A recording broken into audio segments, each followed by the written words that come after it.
Guys, बहुत बहुत स्वागत है आपका अपने यूट्यूब चैनल कुशवाहा एकेडमी में। तो इस वीडियो लेक्चर में हम लोग 10वीं कक्षा के गणित का 13वें लेसन का पहला प्रश्नावली हल करेंगे। पिछले वीडियो लेक्चर में हमने काफ़ी सारे फार्मूलों के बारे में फार्मूलों को रिवाइज कर लिया था। तो इस वीडियो में हम लोग सवालों को हल करेंगे। तो पहला सवाल ये है, दो घनों जिनमें से प्रत्येक का आयतन 64 सेंटीमीटर क्यूब है के संलग्न फलकों को मिलाकर एक ठोस बनाया जाता है। इससे प्राप्त घनाभ का पृष्ठीय क्षेत्रफल ज्ञात कीजिए। दो घन हमने बना लिए हैं जिनमें से प्रत्येक का आयतन 64 सेमी क्यूब है।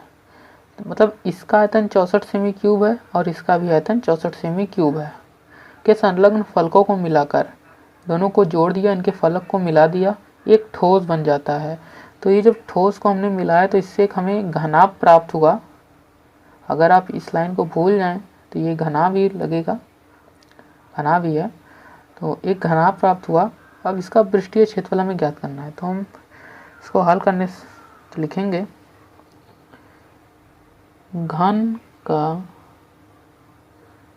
आयतन बराबर क्या सूत्र होता है, भुजा का क्यूब यानी ए क्यूब। तो अब यहाँ घन का आयतन दिया हुआ है 64 सेमी क्यूब, तो हम यहाँ 64 सेमी क्यूब लिख देते हैं। केवल 64 लिखेंगे और यहाँ पे ए क्यूब। अब ये क्यूब जब इधर जाएगा तो हो जाएगा under cube 64 is equal to A. अब 64 किसका क्यूब है, 64 4 का क्यूब है। तो हम यहाँ लिख सकते हैं 4 इज इक्वल टू ए। यानी यहाँ पे ए का मान 4 आ गया। मतलब यहाँ से यहाँ तक की दूरी जो है एक घन की 4 है, 4 सेंटीमीटर। यहाँ से यहाँ तक की दूरी भी 4 ही है, ऊंचाई भी इसकी 4 और ये चौड़ाई भी इसकी 4 है। एक घन का आयतन 64 सेमी है, ये प्रत्येक घन बोला है तो मतलब इसका भी भुजा का मान 4 ही आएगा। तो यहाँ से यहाँ तक की दूरी भी 4 ही होगी। तो अब ये घनाभ प्राप्त होता है। तो इसमें अब हमें घनाभ का पृष्ठीय क्षेत्रफल लिखना है। तो घनाभ में लंबाई, ऊंचाई, चौड़ाई, तो लंबाई तो जुड़ जाएगी तो ये 4 4 8 हो जाएगा और ऊंचाई वही रहेगी, चौड़ाई वही रहेगी। तो हम लिखेंगे घनाभ का पृष्ठीय क्षेत्रफल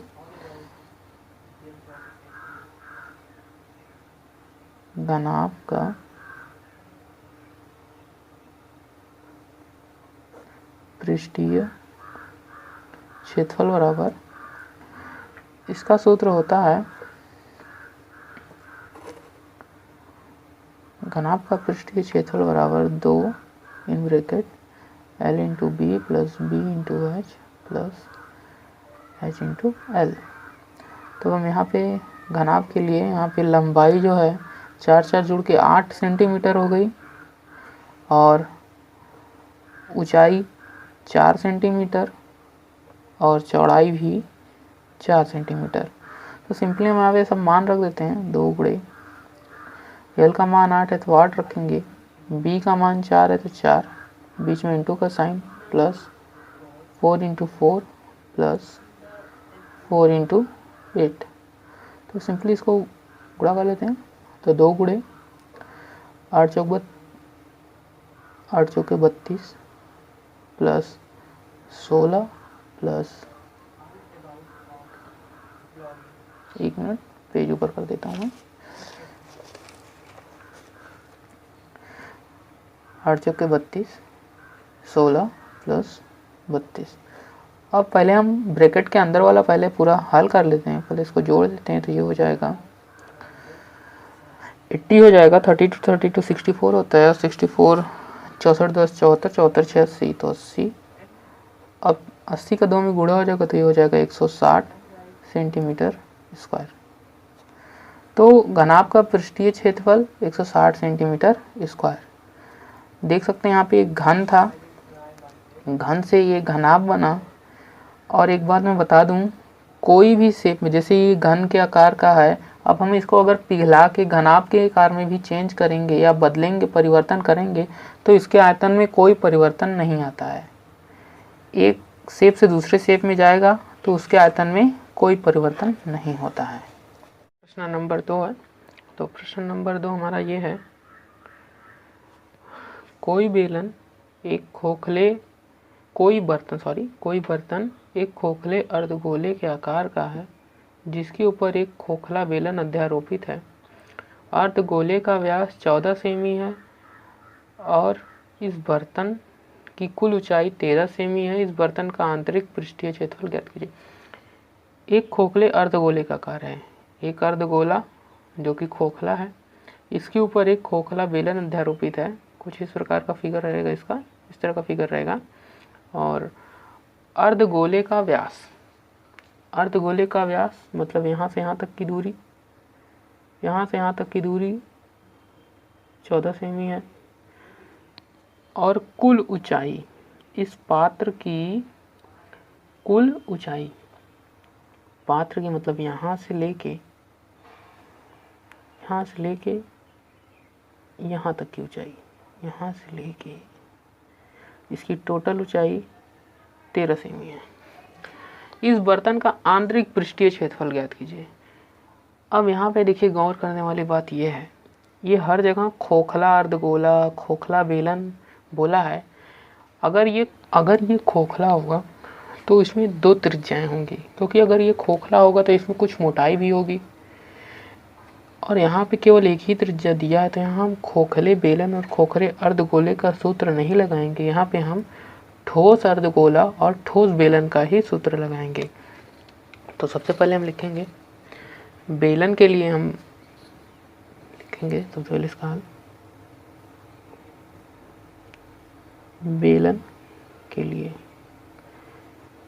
के लिए अब हमें बेलन की ऊंचाई चाहिए, तो बेलन की ऊंचाई बराबर, तो बेलन की ऊंचाई h बराबर हो जाएगा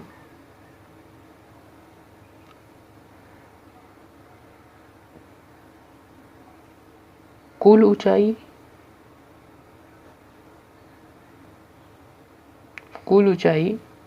माइनस अर्धगोले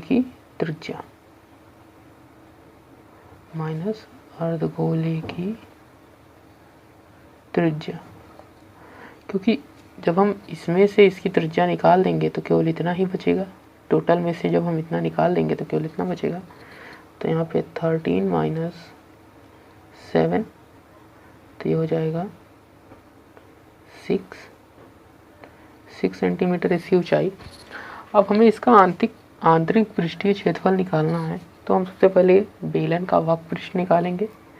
तो बेलन का वक्र पृष्ठ का सूत्र हमें पता है, वही हम लगाएंगे इसमें।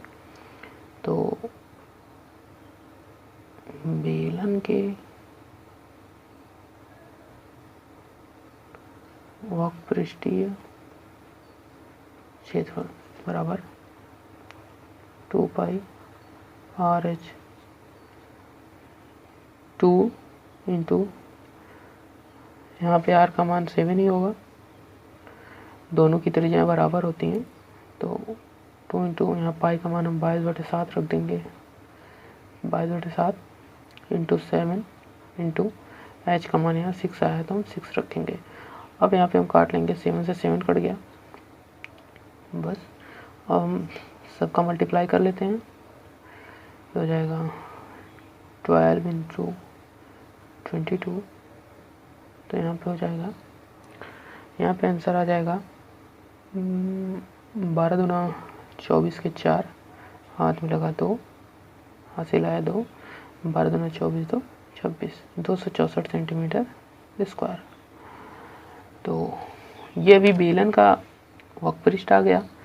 अभी हमें अर्धगोले का भी वक्र पृष्ठ निकालना पड़ेगा, तो चलिए उसको भी निकालते हैं। अब हम अर्धगोले का निकालेंगे, तो यहाँ पे सिंपली लिखेंगे अर्धगोले का वक्र पृष्ठीय क्षेत्रफल बराबर 2 पाई R स्क्वायर। तो यहाँ पे फॉर्मूले पे हम सब रख देंगे, 2 इंटू पाई का मान वही 12/7 गुणे आर स्क्वायर। तो यहाँ पे हमको व्यास यानी डी यहाँ पे हमें पता था, D is equal to 14 centimetre. तो यहाँ पे आर हो जाएगा 14/2 इक्वल टू 7। तो यहाँ पे आर का मान 7 का स्क्वायर, तो 7 × 7, ये 7 से 7 कट गया। अब हम इसका सिंपली गुणा कर लेंगे, 22 × 14। तो यहाँ पे आंसर आ जाएगा 14×2 = 28, हाथ में लगा 2, 2830 सेंटीमीटर स्क्वायर, ये आंसर। अब हमें इस बर्तन का आंतरिक पृष्ठीय क्षेत्रफल निकालना है, तब हमें इस बर्तन का पूरा पृष्ठीय क्षेत्रफल निकालना है। तो हम क्या करेंगे, हम सिंपली इन दोनों को जोड़ देंगे। तो इन दोनों को हम लोग ऐड कर देंगे, जो इसका पृष्ठीय क्षेत्रफल आया और इसका पृष्ठीय क्षेत्रफल, हम दोनों को ऐड कर देंगे तो यहाँ पे आंसर आ जाएगा। तो हम यहाँ लिखेंगे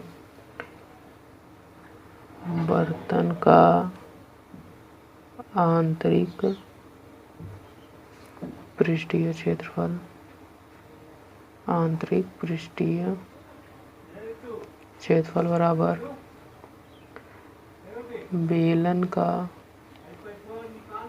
वक्रपृष्ठ, बेलन का वक्रपृष्ठीय क्षेत्रफल प्लस अर्धगोले का वक्रपृष्ठीय क्षेत्रफल।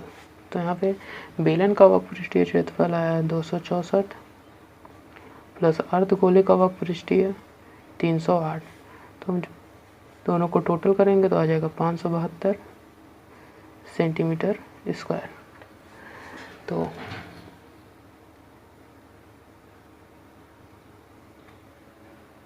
सॉरी दिखा नहीं, मैंने गौर नहीं किया, आप ये देख सकते हैं। तो हमने यहाँ लिखा बेलन का आंतरिक पृष्ठीय क्षेत्रफल बराबर बेलन का वक्रपृष्ठीय क्षेत्रफल प्लस अर्धगोले का वक्रपृष्ठीय क्षेत्रफल बराबर 264, जो कि बेलन का वक्रपृष्ठीय क्षेत्रफल आया था, प्लस अर्धगोले का वक्रपृष्ठीय क्षेत्रफल 308 जो आया था। फिर हमने सिंपली दोनों को जोड़ दिया।